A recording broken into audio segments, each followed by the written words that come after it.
think the hype of quantum computing is going to take over the world with the first one that I hear. If I talk to people like, oh, what do you work on? And they're like, oh, is that going to be the next? It takes over everything. I think quantum computing is going to sit alongside what we're doing with HPC, classical AI at the moment, rather than being like wiping everything else out. It's not going to replace anything. It works really well with those technologies in parallel. Welcome to Impact Quantum. Quantum podcast, turn it up fast. Candace and Frank blowing my mind at last. Quantum podcast, they're breaking the mold. Science and sky beats, it's bold and it's... Hello and welcome to Impact Quantum podcast. We explore the emerging industry of quantum computing, where you don't need to be a PhD, although it probably helps. We'll talk about that. But you just need to be a little bit curious, because this is an entire ecosystem that's being built out right before our eyes. And you just need to be a little bit curious. And with me is the most quantum curious person I know, Candace Cahooley. How's it going, Candace? It's great. Thank you so much. I'm really excited about today.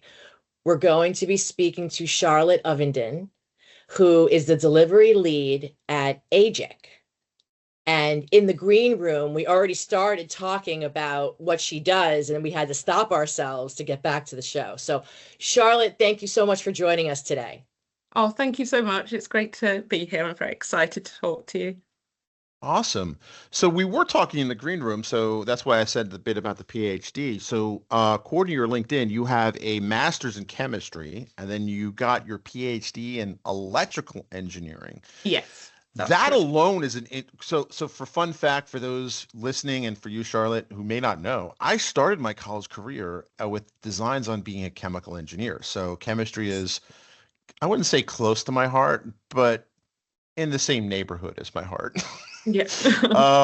So that's an interesting leap right there, from chemistry to electrical engineering. Yeah. A quantum leap, so to speak. But I was going to let that go. But so how did you go from chemistry to electrical engineering?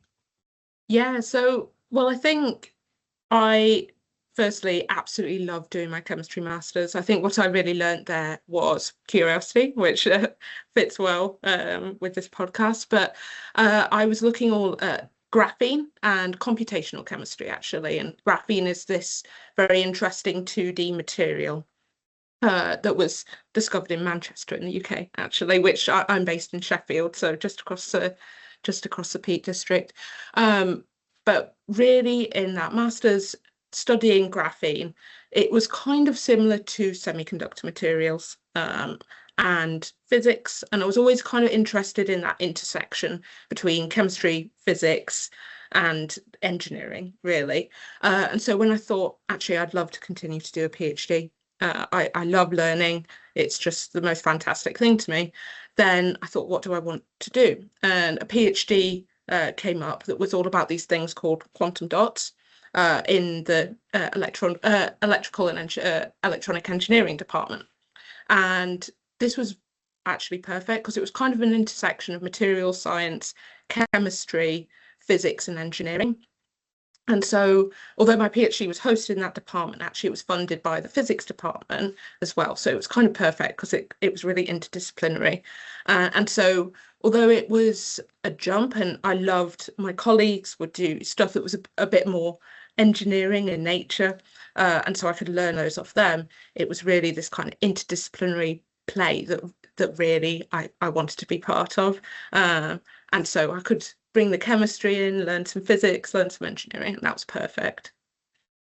And I think you being in the quantum industry makes a lot of sense, because there is a significant overlap between chemistry, electrical engineering, and quantum, right? Yeah. And I think you said the magic word of the day, which is interdisciplinary, right? Yeah. This is, one of our earliest guests had said that there's already enough PhDs, particle physicist PhDs in the quantum industry. Yeah. And I thought that was interesting, because that's not what I would have expected anyone to say. And the gist of it was, we need people with different disciplines to, solve these problems, lay out these problems, and even, as I like to say, rack them and stack them, right? Yeah. somebody's got to plug these machines in. Somebody's got to, I guess in extreme cases, deal with the HVAC issues of the super cold stuff. But I mean, at some point, these are going to be production systems, and enterprise ready production systems have a lot of, they're kind of high maintenance, right? Let's be real, right? Like, if you want to get to, 5 nines of reliability, which may or may not apply to quantum computers immediately. Although I guess tell that to a financial trader in London. Yeah. You're gonna need a lot of different people, right? For sure. From HVAC techs to electricians to good old fashioned hardware people. Yeah, definitely. Yeah, I completely agree, and I think we have a really interdisciplinary team here, and that's great because actually there's even different language within each of those sort of subsections, and so having people that understand the language, how do you communicate with this set of people before you even start trying to solve the problems, that's really, really useful, I think. And the problems that then once you've built your quantum computer that you're trying to solve, they might be spread across quite a few areas as well: catalysis, aerospace, battery chemistry. And again, if you have interdisciplinary teams, it's great to be able to go out and talk to those people and understand exactly what is their problem, what do they need to solve, and how do you do that, and how do you work with them. So let me ask you, so we called you a delivery lead. So Yes. What is a delivery lead? What is it that you tell us a little bit about? What is it that you do? Yeah, well, it's a good question. So, I mean, we're still a relatively small team at startup, so it's a very diverse role. And actually, I started as a quantum photonics engineer and then a senior engineer, and then moved into delivery. But what it's really about is we have, I mentioned these kind of quantum dots that I studied in my PhD, and they're the technological backbone of what I look at in my role. So they are what is known as a single photon source, and they're able to produce the photons or the state that we need for our photonic quantum computers. That's kind of what we do at AGIC, or one of the things we build. And so as a delivery lead, I run projects and product delivery and work with partners all around the development of those single photon sources based on quantum dots, which they're basically deterministic sources of entanglement. And so, yeah, my role is all about working with lots of people, working with technical teams to make sure that we can deliver those sources so that then they can be used in the photonic quantum computers. That's kind of a slightly different set of work that we look at. So I have a couple questions about that. Yeah. One, Okay. I want to unpack some of that. Go ahead. there's a lot. I mean, it's so good, and I think that I think you're underselling it, right? Delivery leads tend to bear the brunt of actual implementation, right? Yeah. Most of that work is on your shoulders, right? It's one of those things where, like, if you want to talk to somebody smart, the delivery lead is probably the person that knows what's going on.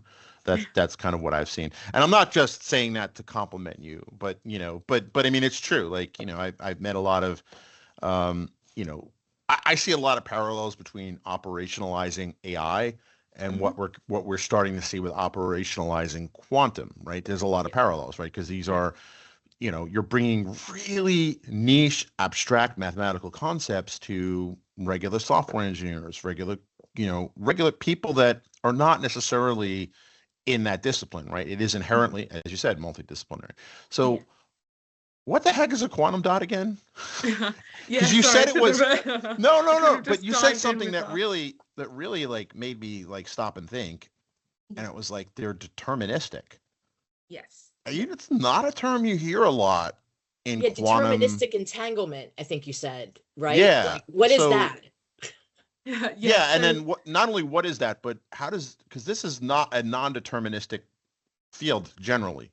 So yeah, I should a lot to unpack. Explain all of that. That's a lot to unpack. So let's start there.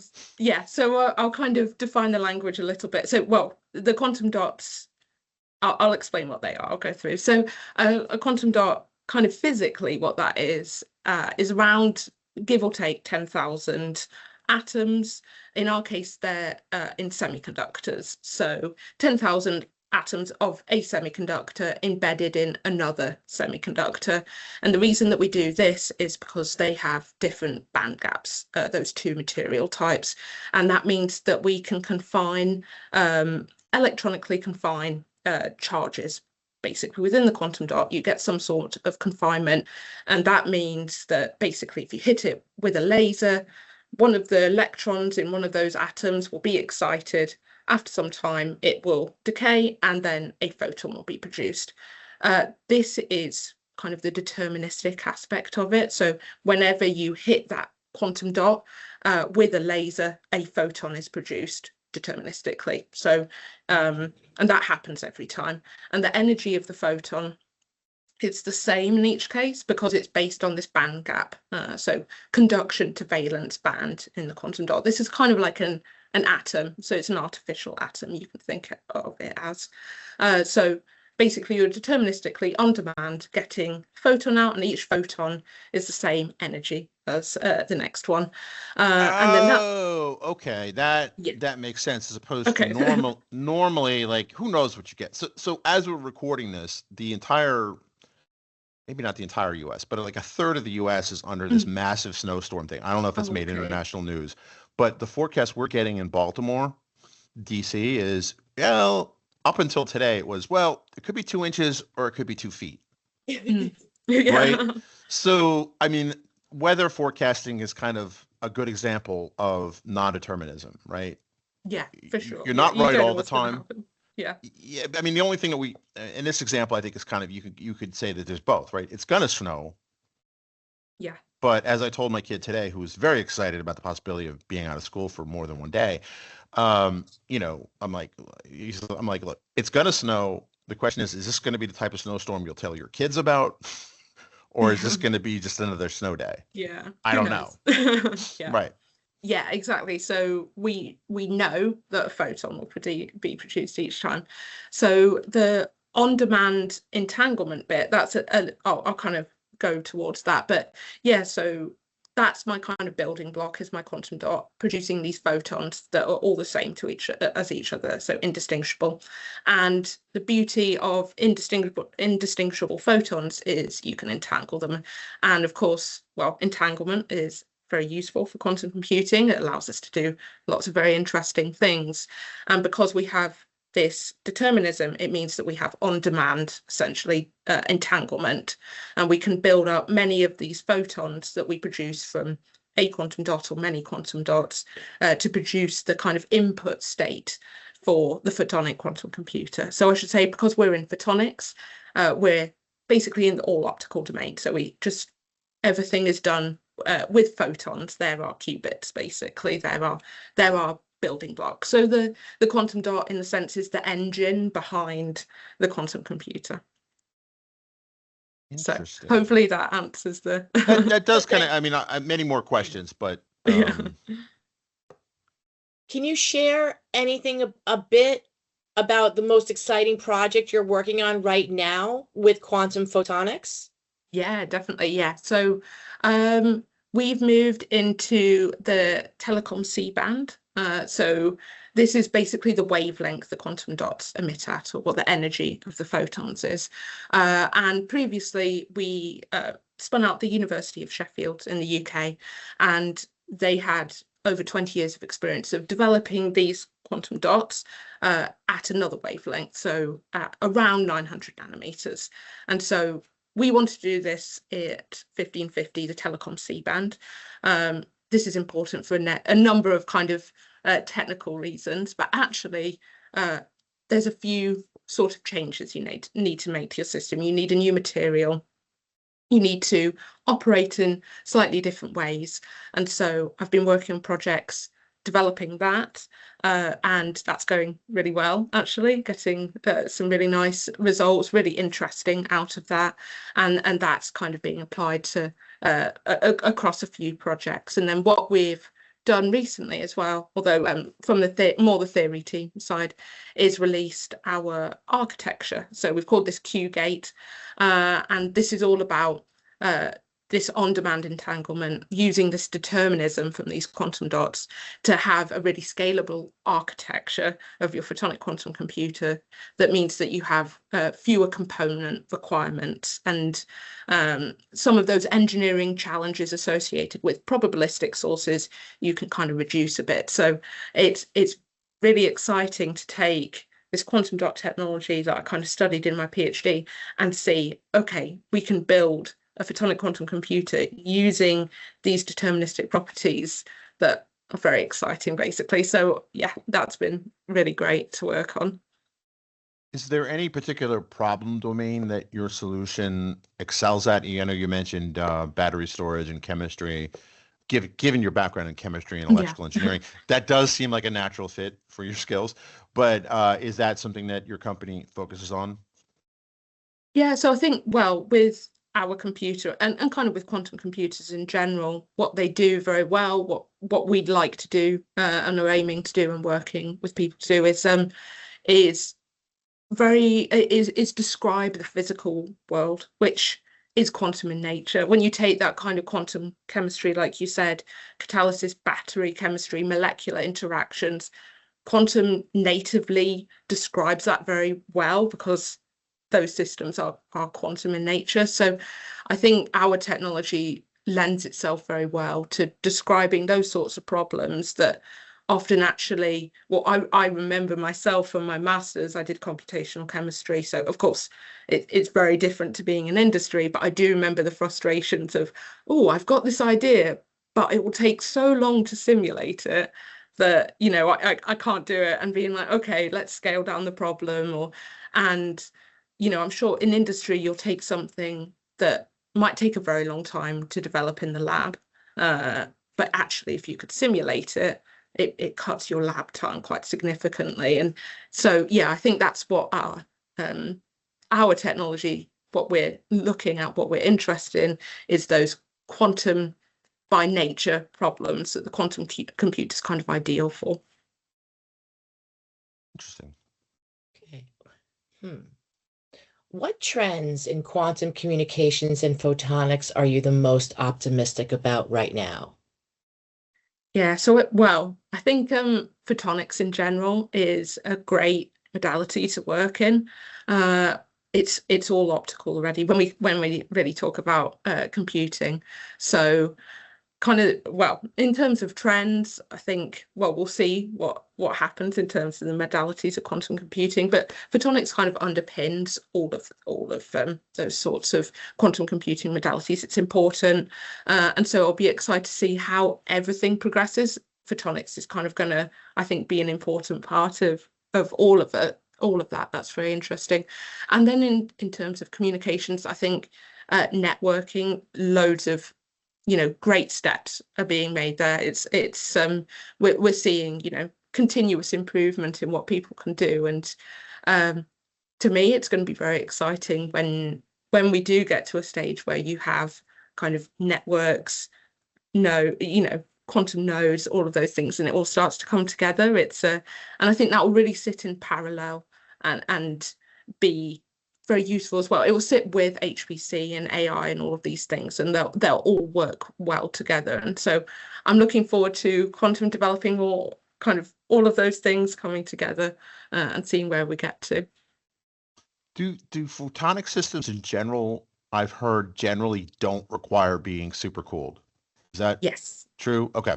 Yeah, that's right. Yeah, so the cooling in our system, the quantum dots currently, they do have to be cooled to around, well, under 10 Kelvin, but it's not this kind of big chandelier that you see with the millikelvin cooling. And Right. that means actually, yeah, so it's actually quite different in terms of your requirements. So we deployed, it's a kind of test bed photonic quantum computer, quite a small one, in the National Quantum Computing Centre in the UK.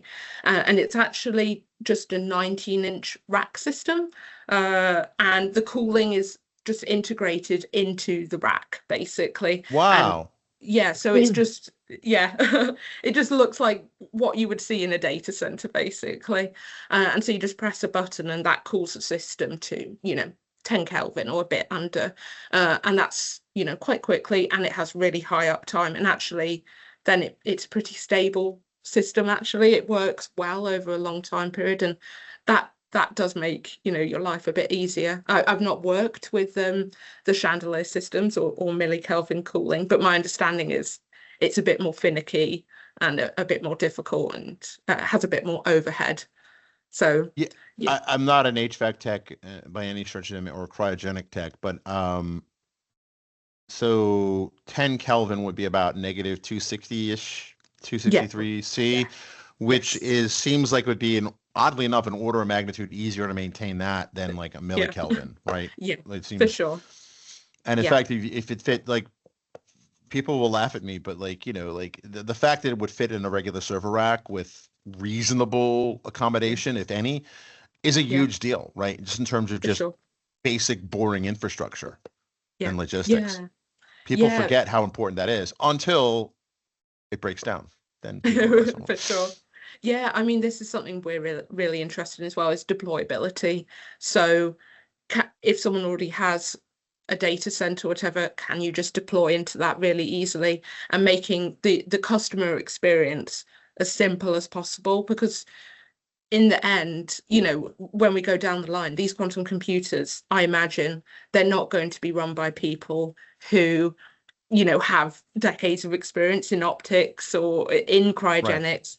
They're going to be people that are interested in doing their experiments, or might access via the cloud as well, and it's maintained by someone that isn't an expert.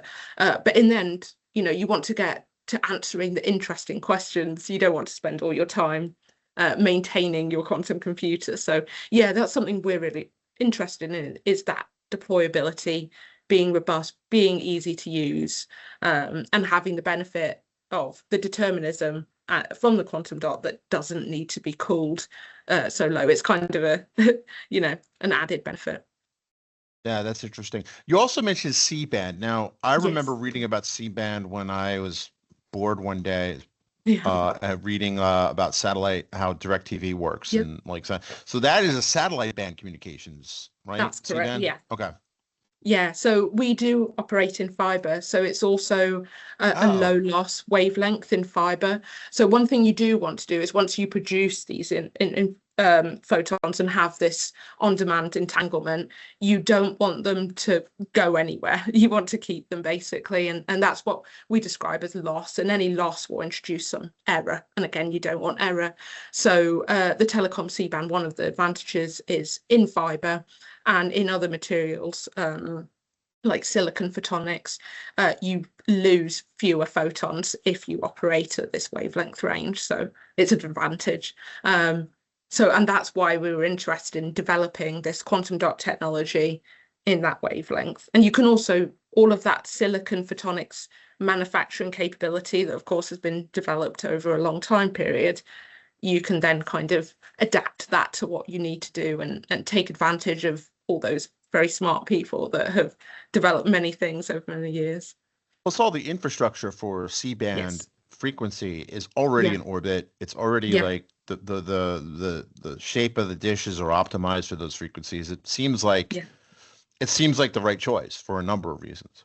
Yeah, for sure. And actually, even just simply from a more engineering standpoint, buying components off the shelf, there's so much at C-band, and 900 is a bit of a, it's still a very interesting wavelength. You can still do lots there, and we have a lot of know-how around that, but you do sometimes have to pay a lot more for your components because it's slightly odd wavelength range. So there's also other advantages like that is more the engineering brain of, I can just look how much choice I have for you can piggyback on existing systems, which that is a very practical engineering concern. Right, because you could probably go off. I know a guy who was really into satellite stuff, like, and picking up satellite systems legally, I'm sure. I don't ask too many questions, but he was telling me all about all the stuff you can find on eBay, like just discarded stuff from so he had a setup that was just ridiculous, like absurd. But I could admire it, Yeah. But it was, but he said, he can get parts for pennies on the dollar, so to speak, if they're Yeah. used. For sure. Yeah. Yeah. And it makes a big difference, particularly when you're a small startup that maybe you don't have quite as much cash as other people. It does make a difference, and it helps with scaling as well if you can keep that component cost down. And of course, scaling is the name of the game with quantum. We all Right. want to scale our computer size to be able to solve these interesting problems. Yeah, So that's further, oh, sorry, go ahead, Candace. okay, so further to the scaling question, Yeah. what part of the system is the most underestimated? So as in kind of, oh, sorry, what do you mean? Sorry. Well, I was thinking about the when you think about how you get to scale quantum photonics, I'm wondering, like we were talking about error correction, we're talking about Yes. temperature. So I'm wondering which is yeah. the one that people might not, people are underestimating as a difficult part to scaling. I mean, yeah, it's a great question. So I think in terms of scalability, the difficult parts actually has been a lot of the probabilistic nature of the systems. And so this is kind of what we're trying to solve with our determinism. Of course, that isn't to say, the people working probabilistic sources, they have absolutely fantastic engineering means of dealing with that, but it does mean you have these very large footprints, and it does make scalability more difficult.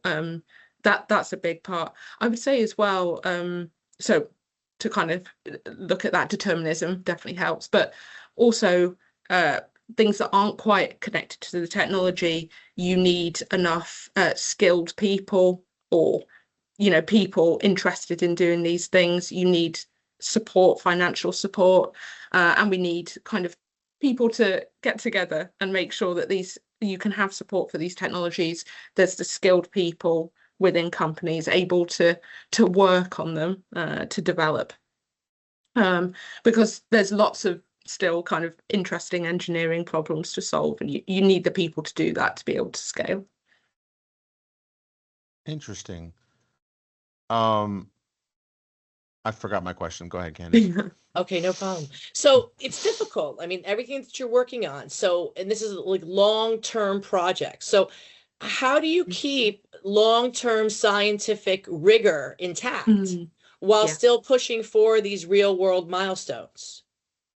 Yeah, I think it's a great question, because everything has to be done really rigorously, and you have your goals, you have your kind of projects, your products that you want to get to, but you do have to be so detailed along the way, because actually small issues could turn into something larger. So yeah, I mean, there's stuff in kind of companies about, as a startup, this is something we've looked at. You have to develop your processes and have the right people to do that. And a lot of the time, if you have a small company that comes from maybe people with great understanding of the academics, the technology, but haven't necessarily done a lot of that process control and rigor, you have to make sure that you have the right balance in your team to say, okay, we've got the people that can blue skies thinking, the technology people that are really good at looking at the details, the processes, and making sure that every step is rigorously completed,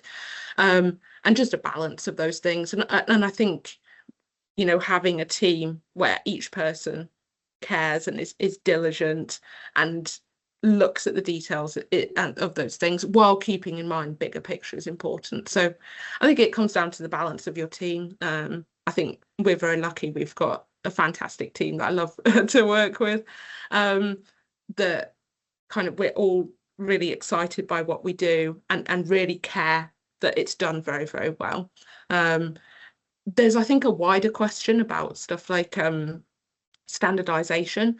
So who looks at, I know there's NIST in the US, and we have bodies in the UK as well that look at standards and then basically controlling against those standards. And can you have an external body come and check and measure what you've done as well, and define the language about what are you actually doing as well. What if I say I have a photon indistinguishability of X? What does that mean? How have you measured it? What does it do? So there's a kind of on the small scale of the team, and then moving on to kind of, you know, maybe countrywide, defining your standards, etc., and then a kind of global. Okay, how do we then make sure that's all standardized as well? So I'd say there's lots of like little details along the way, and different ways of looking at it. But I think that also proves out kind of, you know, a thesis for our show is the Yeah. idea that you don't need like somebody who has an experience building an assembly line, right? Whether it's for, you know, computer chips or, you know, anything really. Like how do you make an industrial product line, Yeah, so to speak, for sure. printed circuits boards, whatever, can have a very satisfying and rewarding career in quantum because that Yeah. is something that quantum companies are going to need, right? Like it does, you don't have to, you know, obviously a little bit of understanding goes a long way, but you just have to be curious. Yeah, 100%, definitely. Yeah, curiosity and care for what you're doing are so important. I think as we see the quantum industry grow, you know, when it started, maybe it's a bunch of people with quite similar backgrounds talking to each other, but that doesn't build an industry. You Right. have to have all sorts of people, and so yeah, that's so important, and opening it up. I think something I remember doing my master's and moving into kind of engineering, then moving more in, you know, into a photonic startup, and kind of feeling that nervousness with each jump, like, oh, is this the place for me? Like, this is scary. And so making sure that kind of there is space for all of those people that we really need to say, yes, quantum is for me, is incredibly important, I'd say. Yeah, and you know, I'm sure you have a field sales team and things like that that'll go and say like, you know, somebody has to do the go-to-market strategy, right? Like For I mean, sure. Yeah. everything from soup to nuts, as we say, Yeah. has to be considered if you're going to be Yeah. a serious company, right? For Like sure. so, you know, maybe, and you're right. Like at one point, everybody was standing around a whiteboard arguing about formula. Yeah. And you know what? That is perfectly fine because Oh, today's yeah. wacky markings on a whiteboard Yeah. are like, you know, the next decade's like industry, right? Yeah. So 100%. you know, that's important too. But like as Yeah. this becomes more and more of a commercially viable solution, obviously you're going to need everybody that can help make it commercially viable. Yeah. And you know that includes, you know, the charismatic CEO like Steve Jobs, right? Yeah. You know, all the way down towards, you know, your marketing genius like Candace. Yeah. So He's so good to me. He's so good. Yeah. Yeah. No, I completely agree. And each of those people, you know, I'm sure they're so important, they're so needed, and I'm sure gets, you know, in your niche, you get so much satisfaction out of doing a good job as well. So making sure that's supported is really important. So I have a nerdy technical question Sure. about entanglement over fiber. We had a Yes. previous guest saying that right now satellite is the most effective way because all you need is a unit up and a unit there, and then whatever the receiver. Mhm. Because fiber entanglement over fiber only lasts, what was the number, Candace? 30,000, 40,000 kilometers. Something like that. Yeah. Mhm. Not, Yeah. and you might need repeaters, and then repeaters Yes. introduce, it's not like old-fashioned fiber repeaters where you don't have to think about entanglement. These repeaters are very expensive. And I would imagine, putting my paranoid hat on, that you have to collapse the state, and then all of that secureness you get over, you know, being invulnerable to eavesdropping. If you have to collapse it and then remake it, that seems like it would be a nice little point of failure. Yeah. I could be wrong, but that's just kind of my thinking. Because my wife actually works at NIST doing cybersecurity. Oh, So great. like, Yeah. so yeah, we're a two-engineer family. So so when I tell my wife about some kind of new tech that, you know, Yeah. supposedly, she's like, well, she always will try to find a points where it's a point of failure. And one of the things she pointed out was, well, if you have a repeater, is that not a point of failure. And if it's at the bottom of the ocean, that's one level of difficulty, right? Or, you know, in a surface closet somewhere, right? That's one level. That's probably difficulty 0. Bottom of the ocean raises the stakes, but in orbit is probably be the hardest one to intercept. Not impossible, but hardest. That having been said, like, what are the limitations of doing this over fiber? Yeah, so I think our kind of fiber stuff is a little bit different. So I don't really work in the communication space, but yes, I'm familiar with the kind of repeaters, and yes, you have this thing kind of entanglement swapping and stuff like that. But our entanglement and our fibers are a bit different. So because it's kind of locally within the quantum computer, we generate things. So it's much shorter distances.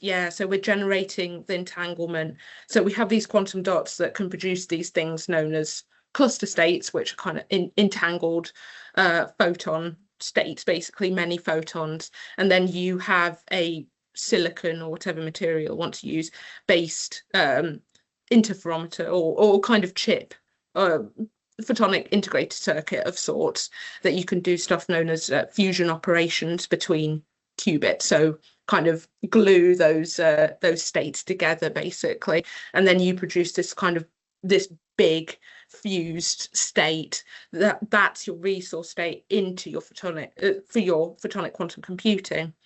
And then you're in fiber, but they're very short distances, and so it's a little bit different. So it sounds like it's a problem your company doesn't have to deal with. Yeah, basically, you're not sending stuff into orbit, or you're not sending entangled photons from New York to London, or exactly. Right? You're probably doing it within the same data center, if not the same rack. Exactly. Okay. Yeah. So it's a kind of, in terms of that, it's kind of easier problem to deal with, really. And I mean, you still have to consider kind of photon losses, but more if you have, say, your etching of your material isn't very good and you had a rough surface, some photon would pew off somewhere else and you'd lose it. So there's still considerations of errors, photon losses, but it's a little bit of a different different technology. I mean, I'm sure someone that knows a lot about comms and all of that might tell me I'm missing something, but yeah. But at your scale of like meters, you're not worried about. This is not a problem that'll show up within the distances you're talking about. Okay. Yeah. That makes sense. That makes a lot of sense. Yeah. Well, we always ask everybody this, and the answer is always very interesting. So what do you think is the biggest misconception out there right now about quantum computing that you think could use a little bit of reframing? Yeah, I think that's a great question. So, I mean, I'd probably start maybe with a couple of things.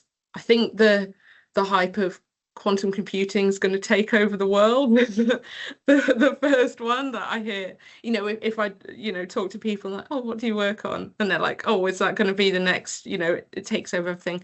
I think quantum computing is going to sit alongside what we're doing with HPC, classical AI at the moment, rather than being like wiping everything else out. It's not going to replace anything. It works really well with those technologies in parallel. That would kind of be my big thing. And I think more on a personal level, that quantum computing isn't for, or quantum in general isn't for everyone. I know that when I kind of moved into this space, the language was very different to what I was used to. And so it was kind of getting over that barrier of course, language is important because it allows people to, a word you might need to learn about, the background of something for 5 years, and you can describe it in one word, and that's very useful when talking to your colleagues or whatever. But it shouldn't be a barrier to someone who's got some fantastic ideas but doesn't quite have the same language in their space, not coming in and contributing. And so I think inclusivity of language is so important, making sure that people are welcomed. And so any misconception, if you think quantum isn't for you, well, it is definitely. I found it to be a really welcoming space. And yeah, if anyone's kind of scared by it, as I know I was, welcome to quantum, basically. Well, to paraphrase Richard Feynman, if you're not scared, you're not paying attention, Yeah. right? Like, there's a lot of crazy things, but that's the fascinating thing. When I first heard about it, I was like, wait a minute, this can't be real, and like, oh my God, it is real. And then like you kind of start pulling at that thread where it's like, well, if you know because of the different nature of it, you need different fundamental logic gates at the hardware level. Like, For sure. my God, what does that open up? That opens up Yeah. like a whole new world of possibility, right?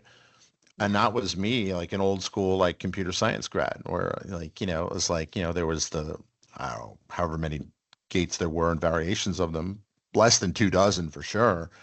But now you can add, what are there, about 5 or 6 of them now, say? Yeah. But if you throw that in combination with the existing ones, then you've increased the complexity in what you can build orders of magnitude. Like, it really opens up that, plus the non-deterministic nature of it also opens up some really amazing doors too, right? So like the combination of it all was like that aha moment, Yeah. for me.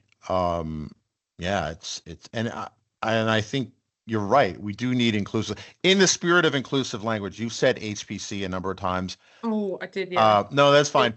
We love acronyms, but I'm assuming you mean high performance computing, I do, right? yes, Okay. exactly. And how would yes. you define high performance computing? Because everyone will have a Yeah. slightly different thing. But if you were like at a cocktail party and you said HPC, Mm. what would you say to like a normie, so to speak? I would probably say, think of loads of your computers glued together so that you can kind of answer very large problems, is how I'd think about it classically. But some problems, they are solved classically very well. So you just need lots of computers glued together. That's a great way to put it, right? I don't think I could improve on that.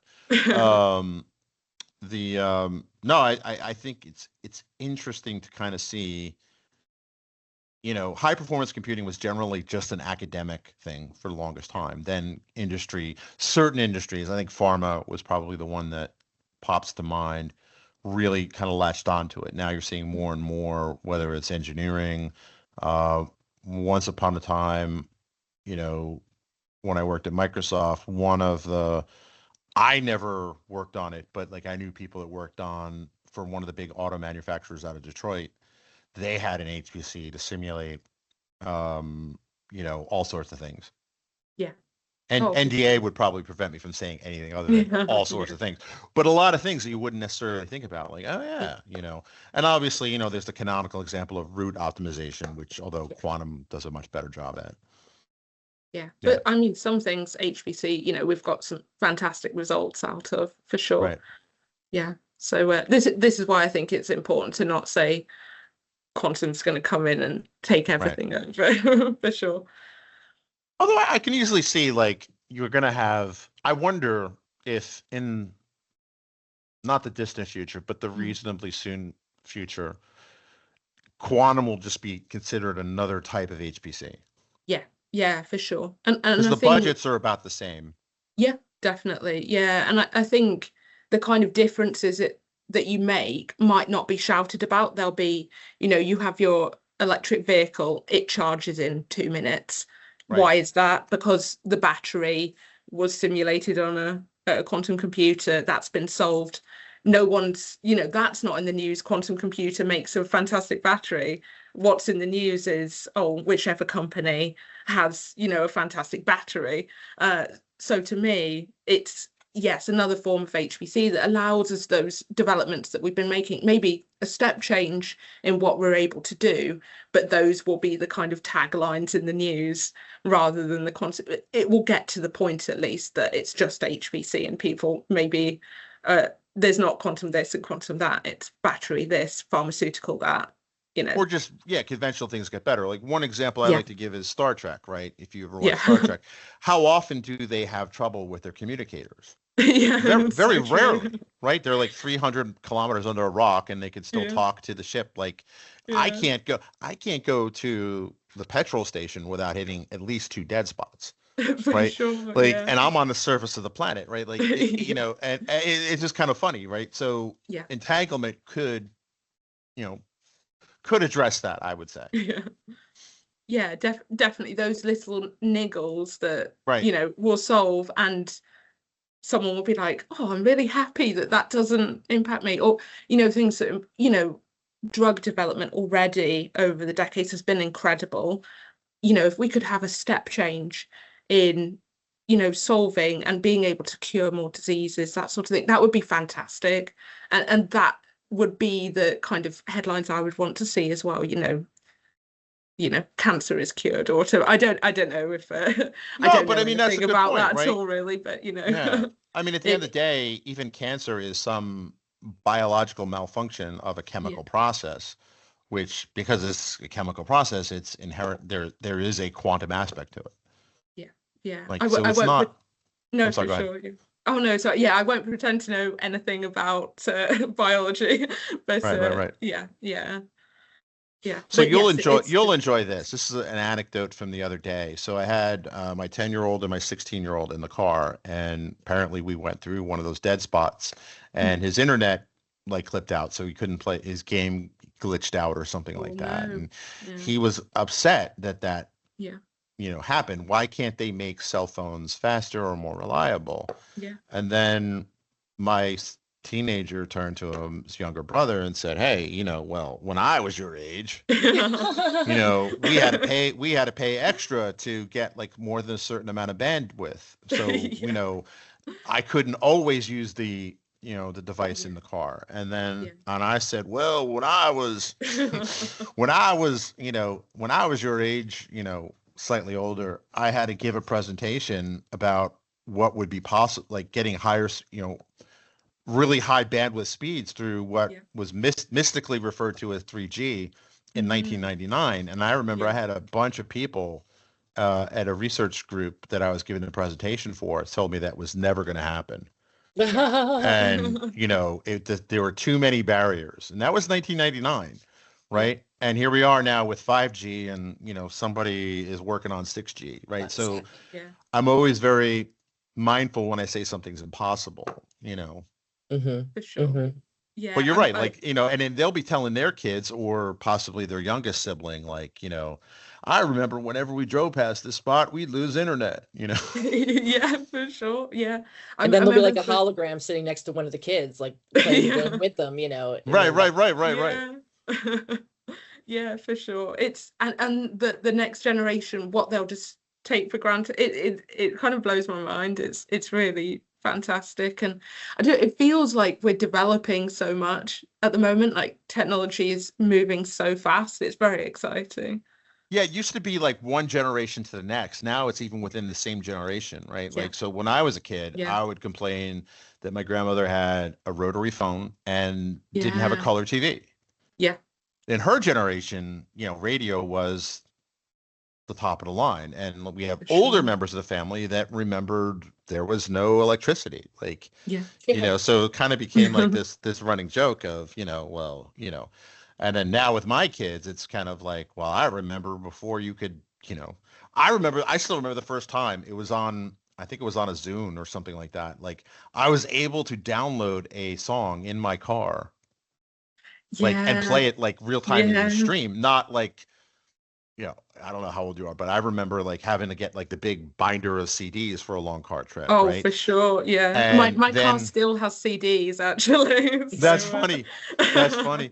And then it became like, well, before I go on a road trip, I'm going to sync my, my iPod or whatever. And then now it's like, just, Yeah, and even for now on sure. planes, some of the plane services now, Yeah. they include Yeah. internet, so like it used to be, oh, before I get on this, cross country flight, I gotta, download everything locally. Nope, not anymore. No, So no. not Yeah, because necessarily. It's not yeah, widespread, for but yeah. sure. To that point, what skills do you think are going to matter most for this next generation entering quantum and photonics? Yeah, I think, well, you've got all your kind of standard, I guess, technological skills, or Yeah, in whatever area you want to go into. But I think actually a kind of really key skill is going to be able to go out and talk to other people and understand where they're coming from, what their problems are. So I think a lot of it's going to come down to communication. And of course, AI, is fantastic. It has loads of uses, but I think that human to human interaction is going to remain incredibly important, and going to be able to talk to people firsthand, build those relationships while having, whatever understanding of whatever area in the field that you need. That's going to be a key skill. So, I work with loads of fantastic partners. I really enjoy working with them, and it makes a big difference. I think building those relationships, enjoying working with people. Well, personally, I learn a lot from other people, from talking to them, and I feel like that's a good skill to kind of take through as we move away from just purely being like physicists at the blackboard, which is important as well. Keep that, definitely. Because that's the next 30 years. Like I can't read sure. what's on your blackboard and yeah. your whiteboard, but Yeah. but I mean, if you and that's probably more practical given you're a delivery lead, right? But like if you were at a university, I mean, one of my favorite stories, I forget what book it was in, but it was basically Robert Maxwell, I suppose, was doing some crazy electrical experiments in the 1850s or something like that. And as the story goes, could be a real thing, could be not. He was like, he built like this little electric motor, and then he showed it to some member of parliament, and the member of parliament was kind of like, big deal, it spins, right? And he goes, no. One day it'll be able to do all this stuff. It'll be able to like, make factories anywhere and things like that. And he goes, oh, and you'll be able to tax it and everything it creates. And then as the story goes, the member of parliament, his eyes lit up like, tell me more. But you're right. I mean, but that's a communication thing right there, right? Like, and as someone who has in a past role had to present to members of Congress and, visiting dignitaries, and, what excites a developer does not excite them, right? Yeah, like, so sure. you kind of have to change your message.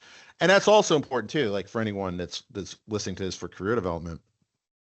I don't know what the statistic is, but it's something like 90% of the people are more afraid to speak in public than they are jumping out of a plane. Oh, wow. Right. Yeah. Something ridiculous. But it's kind of like, well, and that's I told my kids this. I told anyone that'll listen. Honestly, if you just get comfortable with public speaking, you're already in the top 10 percentile of just people, right? Yeah. Just that alone, if you're comfortable with it, and God help you if you get good, then it gets even better from there. But like, just be comfortable with it, and you're already like you're already in the top 10%. Yeah. Right. And that's a good point. Yeah. So where can folks find out more about your company, you, and kind of what you all are up to? Yeah, so we just launched our new website actually, conveniently. Oh, cool. Yeah, all on our website, which, we have, I know it's a slightly strange company name, so it's spelled AEGIQ. So feel free to come to AGIC or EGIC, we all pronounce it differently as well, .com, and check us out. And then I'm on LinkedIn. I always love answering, I get questions sometimes from different people, sometimes who are interested in careers. I always love answering questions and talking about what we do. So always, if anyone wants to come ask me a question on LinkedIn, always very happy to answer that. Cool. We'll include those links in the show notes. Just amazing. Sure. Yeah. And anything else you want us to put there, that'd be fine too. Oh, great. Just looks like Candace knew. And with that, we can play the outro music.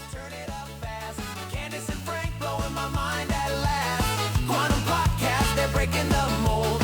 Science and sky beats, it's bold and it's gold.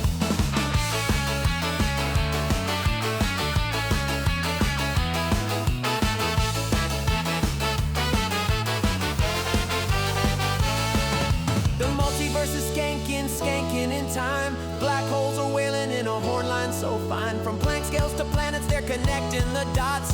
Candace and Frank, they're the cosmic hot shots.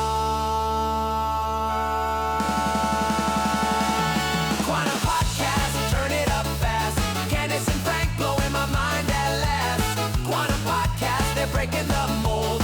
Science and sky beats, it's bold and it's gold.